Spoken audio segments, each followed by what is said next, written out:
Okay, what's up everyone? So now that your crate is set up and all of the sides are securely fastened, let's talk a little bit about how to set up inside to set your dog up for success. You may be very tempted to put in, some blankets. They'll tell you to put in a shirt with your scent on it or a nice comfortable bed or something like that. But I'm gonna tell you a couple things.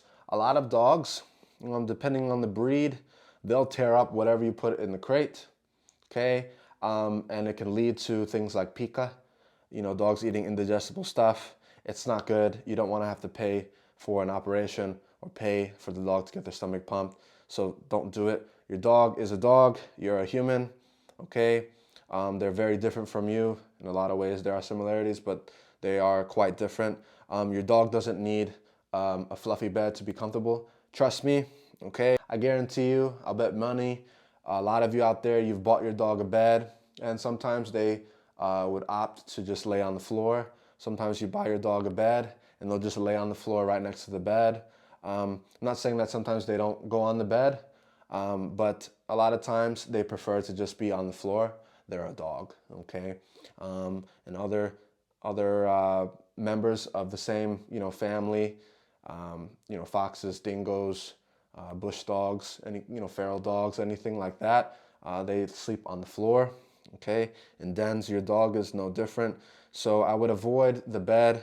The pan is fine. And some dogs will even tear up the pan, so they'll just sleep on the wire floor, and that's totally fine. Okay, you're not a bad owner for not putting a comfortable Gucci blanket or something like that in the bed. Okay. Now, if you want to put, if you got a puppy or something like that, or you want to put a couple toys in there, if the dog's appropriate age, maybe a shed antler or whatever, those are great to leave in the crate from time to time.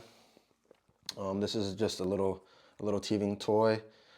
It's fine. I'm gonna always monitor your dog, how they play, how they're working at the toy.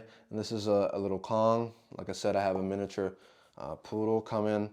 And so you can go ahead and, set that up in the crate. However, don't leave it in there, because if you leave toys around, not just in the crate, but in the house in general, some dogs will be prone to become aggressive, start to resource guard those items. They might even take them and stash them, hide them somewhere, and they will start to become protective over those things. You don't want that. You want the dog to know that everything comes through you and that you own everything. So go ahead and, periodically always, take up the toys or whatever it is that you give your dog. So yeah, that's a little tip for y'all, crate training. But I'm gonna be, first thing I do when I get this puppy, I'm gonna be crate training him, and I'm gonna be documenting that process. So stay tuned for that, and I'll see you in the next video.